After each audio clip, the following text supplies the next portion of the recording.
As of yesterday, when I'm recording this video, I've just finished the Mass Effect Legendary Edition, and I feel empty. Now, you might think that that's a bad thing. Feeling empty after finishing a game, generally not good. But it's actually quite the opposite. And the last time that I felt this way was after I completed Legend of Zelda Breath of the Wild, which, for savvy viewers, you may know that that's my favorite game of all time. And I can now comfortably say that that game has been overthrown. While technically cheating, because the Mass Effect Legendary Edition is actually 3 games rather than 1 game, the Mass Effect trilogy is now my de facto favorite game of all time. It absolutely has its problems, but this is as close to a masterpiece as I think I'll ever play. And because I've been enjoying the game so much over the last couple of weeks, that void that's been left now that it's over is just almost soul-crushing in a way. And really what it ends up coming down to is I want as many people as possible to experience the same feelings that I felt playing through the original Mass Effect trilogy. If you somehow haven't picked this game up, or maybe Mass Effect passed you by, please go play this game. It has been made with so much love and care, it is astounding. And I genuinely find it hard to put into words just how good these games are, and that's what the purpose of this video is for. Now, obviously, I'm going to be touching on spoilers in this video, so if you do plan on playing the games, which I highly recommend you do, go ahead and click off now, because there's inevitably going to be spoilers. That said, if you're okay with the spoilers, or you've already played the games, and you just want to hear me talk about them, without further ado, let's get started.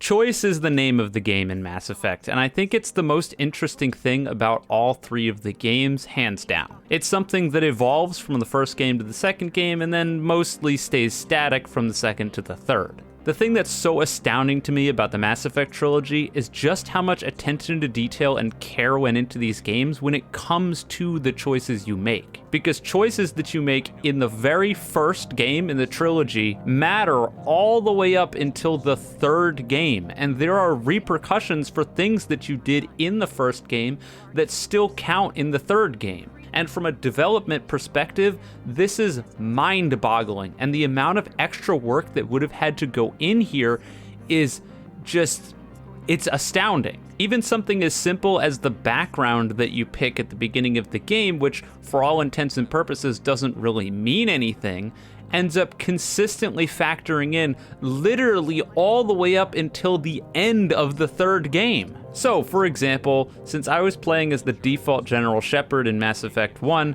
the automatic selection was the Sole Survivor. The Sole Survivor is basically a background where you were on a mission that went very, very wrong, and you had to fight against a Thresher Maw, which is basically a giant sandworm in a sense, on a planet called Akuz, and all of your teammates aside from you were killed. Now, this Akuz mission is consistently mentioned through the 1st, 2nd, and 3rd game.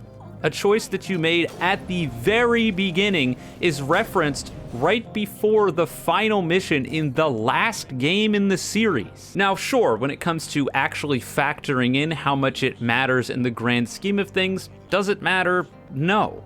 But it matters so much more when it comes to feeling invested into the world, because even when you consider the fact that the actual effects of your actions don't necessarily mean anything, it feels like they do because the game is always paying attention to all of the things that you do. This was just a small example of so many different times that reoccurring characters would show up from previous games that you would then interact with. I could literally go on for probably over an hour about all the different interactions that I had with people, but I think that first interaction is plenty and you get the idea. Now, that being said, the choices that you make aren't necessarily perfect, and I think the dialogue wheel is a perfect representation of that.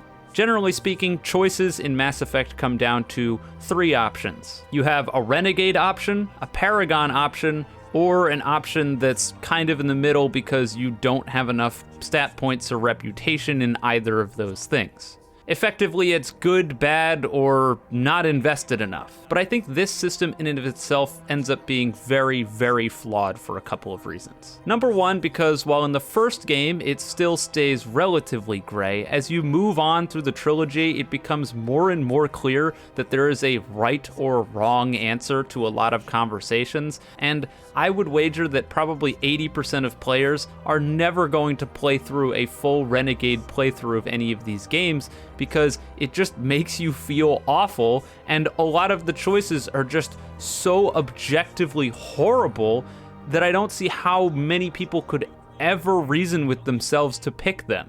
Oftentimes, dialogue options will come up that just don't make any sense to your character or things you've been doing up until that point, solely to make it feel like you're making a choice when you're really kind of not. So like, in Mass Effect 1, you bring a whole bunch of aliens on board to an otherwise human-controlled ship, and in several points in the game, you can say things like about how much you don't like aliens, meanwhile having a bunch of aliens on your ship. That doesn't make any sense. Why would you ever say that unless you were just a massive prick? And yeah, there's the idea of it being a role-playing game, but at the end of the day, while Mass Effect is definitely a role-playing game to an extent, you're playing as a character. This isn't really a self-insert. Shepard is himself. He's Shepard, not you. A part of him is you, but at the end of the day, he is in a lot of ways his own person. And so it feels almost like a marionette game when you're controlling Shepard to do things that it just doesn't seem like he would ever reasonably do. And I think the big shame here is that the Paragon Renegade system could have been really interesting if the Renegade options were really just ever a good option, which, in fairness, rarely they can be. I had it instilled in me very early in Mass Effect 2 that sometimes maybe the Renegade option was the right one. At the very beginning of the game, when you go to Omega and you meet Archangel, who turns out to be Garrus, one of your squad members from the previous game, you have an option to do a Renegade interrupt that will sabotage an enemy gunship. Now, me being a Paragon player, I didn't press the interrupt because I was like, red bad. But later down the line, I assumed because I didn't sabotage the gunship, Garrus got absolutely blasted by the gunship. And I was attached to Garrus from the previous game. I thought he might die, and I thought he might have died because of my own decisions. Now, the problem here is that Garrus doesn't die, and he's a little bit scarred, but there is actually no way to avoid this even if I had done that Renegade interrupt. Now, I'm glad I didn't know this until after I was already done with all three of the games, because this made me think later on down the line, and I would end up picking several Renegade interrupts that I probably otherwise would have ignored if this had never happened. But again, it showcases the problem of sometimes you need to do a little bad in order to do good, and I think that would have been a really interesting lesson if you actually had to make meaningful choices instead of consistently just pressing blue every time it showed up.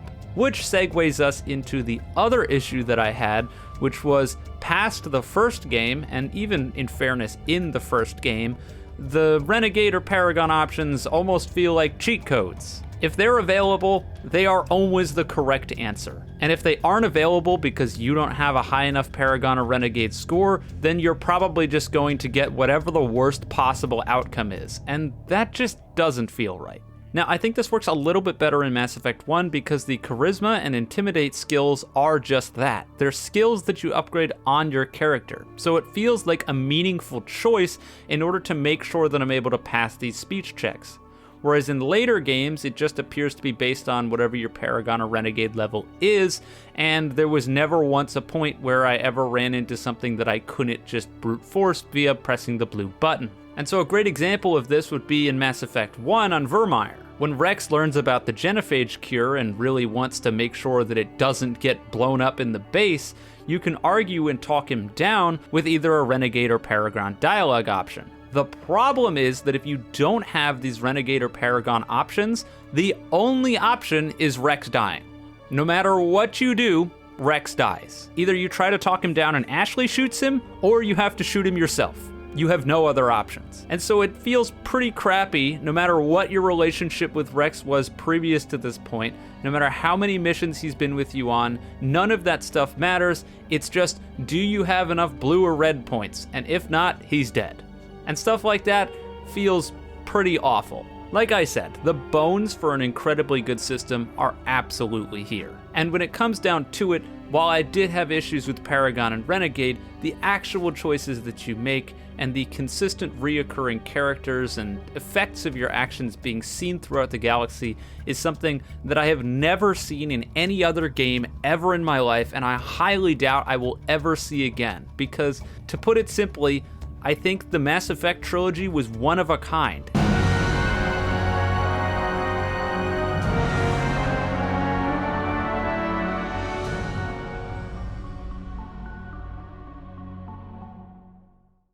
I think the funny thing looking back on the story of Mass Effect is, in the grand scheme of things, it's not actually that complicated. Big bad evil Reapers are coming in from dark space, and they're gonna wipe out the whole universe, so you have to stop them. And really, in the grand scheme of things, that's kind of where it stops. But the writers behind these games didn't let that just be where it stops. And there are so many interconnecting storylines in these games and things set up at the very beginning, at the midpoint, and at the end that always end up seeming to have their different payoffs. It's certainly not perfect, but it's absolutely wonderful in its own way.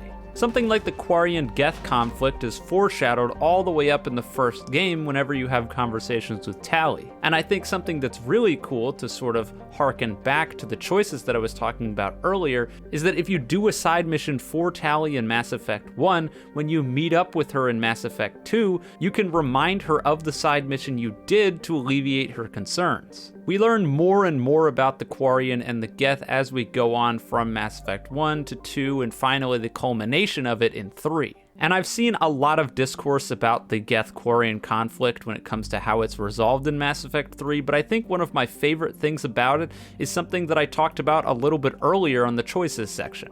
And that part is an otherwise paragon or seemingly correct decision in the second game that turns out to be just wrong in the third game, or at least for the most part wrong. This is going to be a little bit to explain. I'll try my best for those of you who haven't played the games. Basically, the Geth are a synthetic race that was created by the Quarians, an organic race, in order to do different tasks, like farm work, building, construction, etc.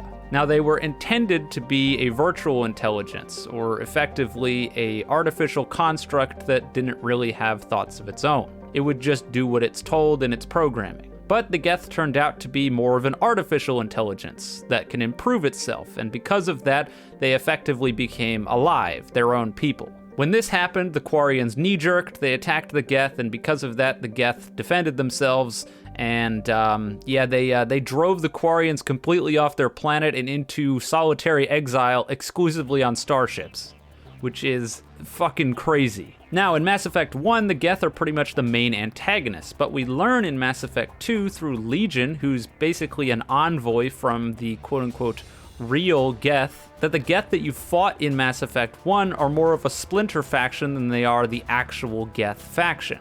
And because Legion represents them, you'll end up doing a side mission for him in Mass Effect 2, where you can go to a Geth space station with the intention of destroying the station and taking out all of the rogue Geth. But when you actually get there, you learn that you can actually have the chance to reprogram the Geth with Legion's ideas of thinking, because the Geth are sort of a collective consciousness in a sense. And to me, it just didn't seem right to kill a bunch of these Geth, especially if they could be effectively convinced of fighting for the right side and fighting against the Reapers. So in that moment, I chose to reprogram the Geth, which bit me in the ass later, because as it turns out, when the Quarians decided to go to war with the Geth, the thing that they had been intending on doing forever to retake their planet, the Geth, in response, decided, well, we could either die, or we could work with the Reapers, who are trying to wipe out everyone, because that's the only chance we have at surviving.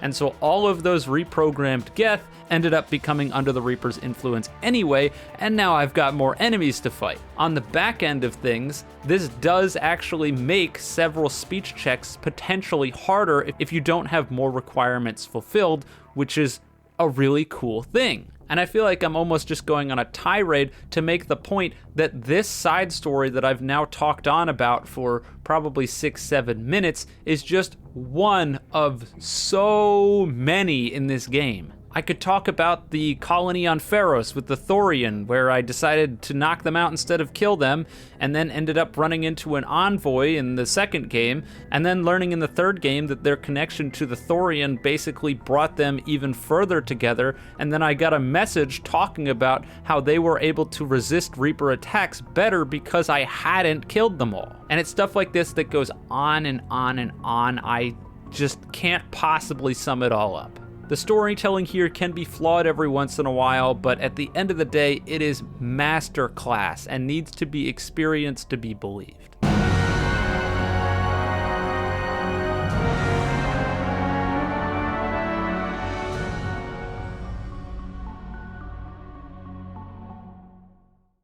Gameplay is, well, it's interesting. So I played through Mass Effect 1 twice and Mass Effect 2 and 3 once. You may be wondering, why is that? It was for an achievement. When I played through Mass Effect 1 the first time, I played it on the second hardest difficulty, and then I realized after the fact that there's an achievement for playing through all 3 games on the hardest difficulty, so after I completed the second game, I went back and re-completed the first game. It probably sounds backwards, it is, but that's just the way I ended up doing it. Regardless, playing through all 3 games and gameplay is the least consistent out of everything. Because while the story and choices remain relatively consistent throughout the entire series, gameplay changes, and changes some more. That said, I don't think any of the games have bad gameplay, but I do think that we sort of take a lot of steps backwards as we take steps forwards throughout the series. I think I can say with relative comfortability that Mass Effect 1 was probably my favorite in terms of the gameplay portion. And I think that likely came down to the fact that it felt like powers meant a lot more. Regardless, let's talk about combat gameplay, because it's generally pretty self-explanatory. Mass Effect is a cover-based shooter, so you take cover, the enemies also take cover, and your goal is,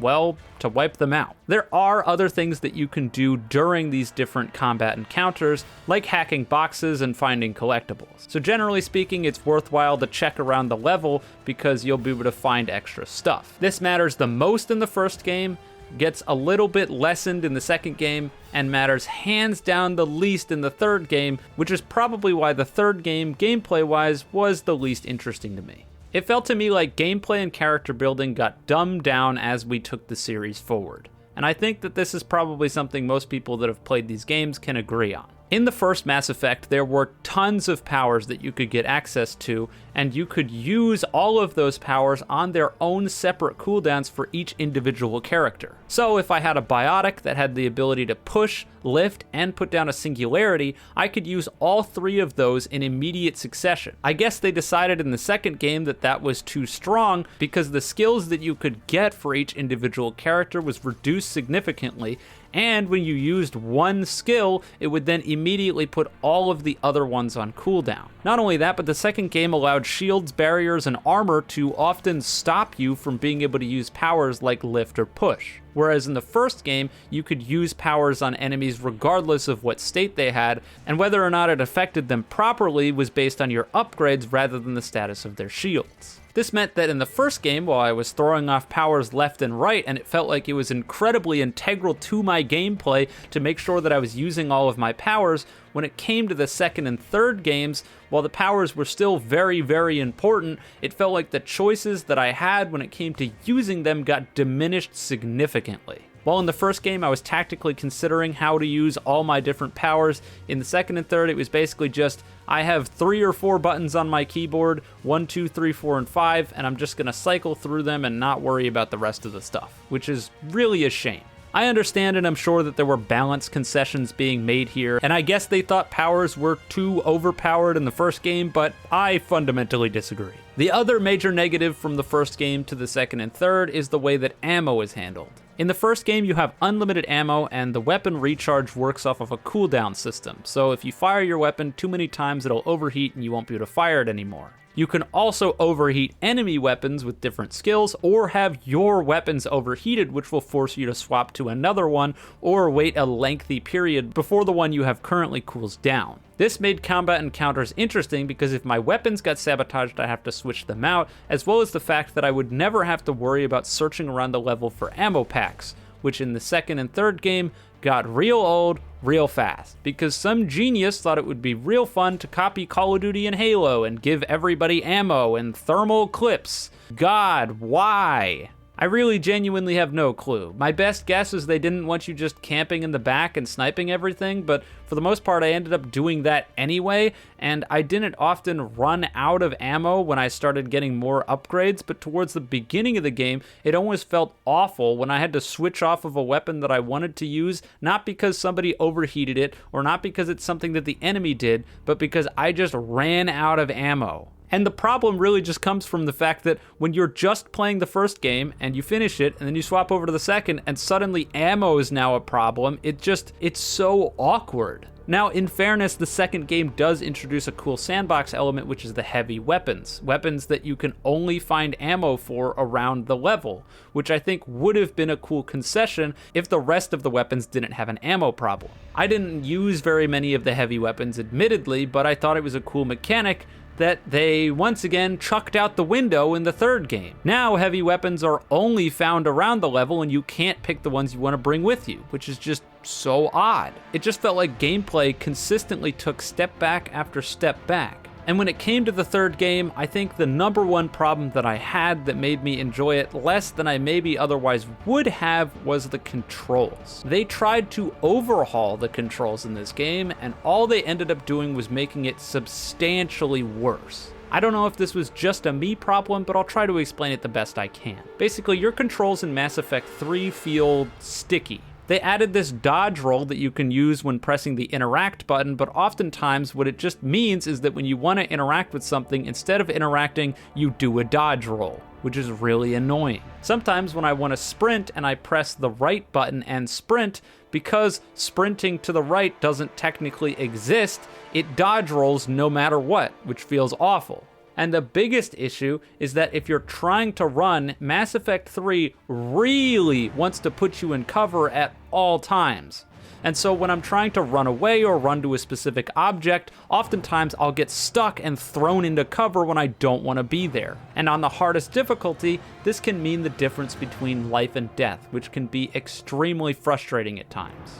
Now, I've been pretty negative about the second two games' combat, but I want to make it clear that I enjoyed the games nonetheless. It's not like I didn't like the combat just because I thought that the first game's was superior. Mass Effect 2 and 3's combat is absolutely still enjoyable, and I found my ways to enjoy it with the different loadouts that I chose. But at the end of the day, there's a lot of things that I wish they had just kept the same from the first game, and it feels almost like change for the sake of change in terms of what was the popular thing at the time, and that's very much a shame.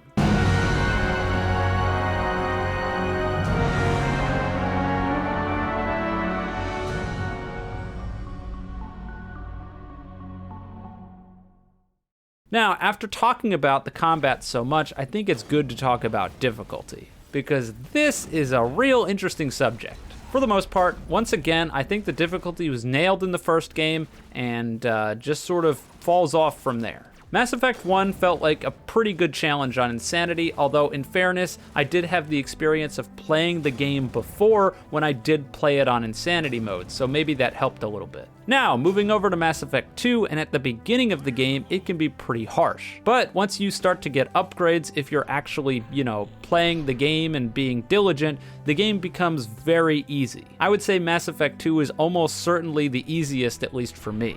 And then moving over to Mass Effect 3, oh my god, it's like everything went out the window. Mass Effect 3 is so frustrating compared to the previous two games because there's a lot of just bullshit here. My best example of bullshit is definitely Harvesters, which are a very rare enemy in the game, but whenever they show up, they basically just instantly kill you no matter what. If you don't know a Harvester's coming, it will kill you.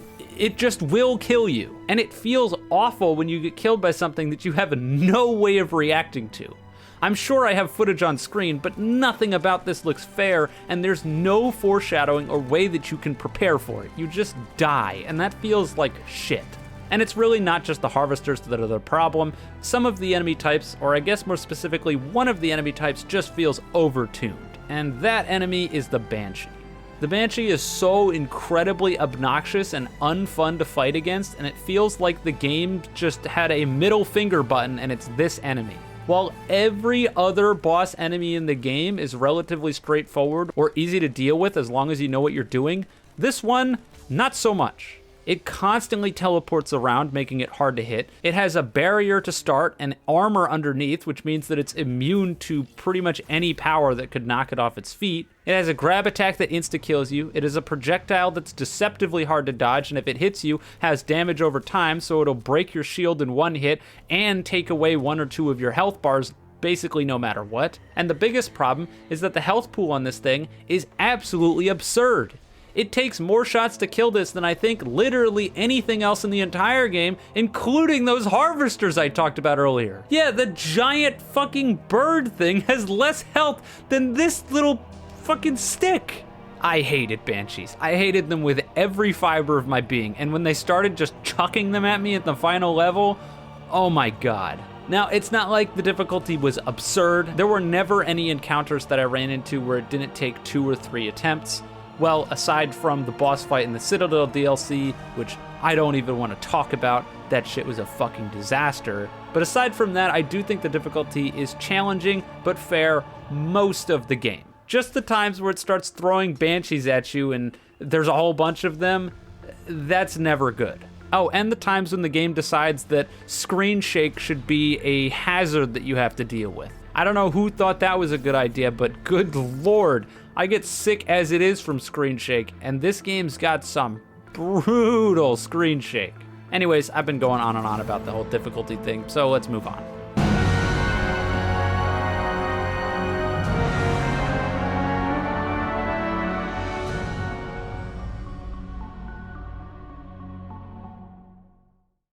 I thought it was only right to end the Mass Effect discussion on just that, the end. Arguably the most controversial thing about the series as a whole. And I think that's interesting to me because when I played through and initially got my first ending in the game, I was pretty content with it. Obviously, major spoilers for the end of Mass Effect 3 and the conclusion of the Mass Effect trilogy. So, when I got to the Citadel, I killed the shit out of the Elusive Man, because fuck that guy. Like I said earlier, I was at the point in my playthrough where if a Renegade prompt popped up and I thought it was necessary, I was hitting that button. Now, once I went up that elevator and started talking to the Star Child and they told me that they were the will of the Reapers, immediately my brain pretty much turned off. And how could I not? This guy is literally telling me, I am the Reapers.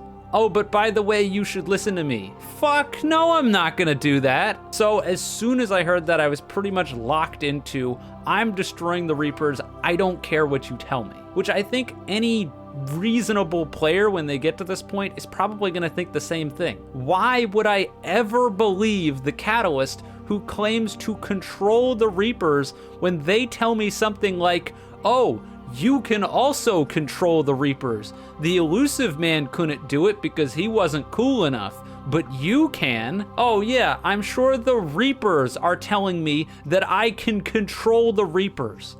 That sounds real truthful. And therein lies the problem with the Mass Effect 3 ending. Because that logical conclusion that you draw, well, it's wrong. The Catalyst really is telling you the truth. And because of that, I almost feel like I picked one of the worst endings in my opinion. For those who may not have experienced it or know about the controversy, when you get to the end of Mass Effect 3, you can pick to destroy the Reapers, which in consequence will destroy all synthetic life, which includes the Geth, the sentient race I mentioned earlier that you can convince to help you, EDI, your AI ship companion, who's been with you since the second game, along with a whole bunch of technology and things that would be integral to keeping galactic civilization intact. If you have enough war assets, which are basically just side quests in the game, you can also have the opportunity to pick to control the Reapers, which sees you basically becoming an ethereal being that controls the Reapers in your own image, which, to my shock, is actually a real thing that actually works according to the game. It just doesn't seem right, but it does. And then finally, what appears at the very least to be the best ending is Synthesis, which merges the DNA of organic and synthetic organisms so that way they can understand each other better, and makes it so that way the quote-unquote inevitability of synthetics wiping out organics won't happen, which is the whole reason for the Reapers being created, and I'm not even gonna try to get into all of that. But regardless, Synthesis is the only ending where pretty much everyone gets to live aside from Shepard himself. And while I've definitely seen some moral implications on the internet when it comes to whether or not people still have free will and yada yada yada, which I completely understand, but when it comes down to it, I think that my Shepard from my game, if they thought that this was actually an option, would almost certainly sacrifice himself for, well, literally everybody else. But then again, I guess that's not necessarily true, because my Shepard also would not believe the Reapers for 1 second, hence the destroy ending. But it's almost more of a kick in the balls that the only way for Shepard to survive, which he does unequivocally at the end of the game, is to pick the destroy ending with enough war assets, which was obviously something that was impossible for me to know when I played the game, and when it happened to me, I was really happy about it. But later on, when I learned all of the other stuff, then I was not so happy. And so that's what I think is interesting about the Mass Effect 3 ending controversy. And that's that if you never have the context of any of the other endings and you just pick off of gut feeling, you'll have a way better experience. Which is kind of ironic, because if you ever planning on playing the game and you somehow got to this point with all the spoilers, I just ruined it for you. And I didn't ruin it for myself, and that's something that I'm really happy about. Because while I've molded over a lot and I was like, damn, I wish I'd saved everybody, I should have sacrificed myself at the end, I'm actually very content with where things ended up. I made the difficult choice at the end of the line that really ended up determining the fate of the galaxy as a whole, and that's sort of what the entire series is playing into. I can understand people's complaints about all of the endings being relatively similar and the fact that it's almost just a color swap, but at the end of the day, for me, the ending was effective, and the only thing that ruined it was knowing that people didn't like it. Maybe I'm just easy to please, but at the end of the day, the conclusion to my Shepard story was extremely satisfactory and heartbreaking at the same time. During the final push to the Citadel beam at the end of the game, hearing Tali say, "I have a home," is the only time that I've ever cried playing a video game. And it's something that will 100% stick with me for the entire rest of my tenure playing games. And really, when it comes down to it, no amount of color swap complaints or internet discourse can ever take that away from me.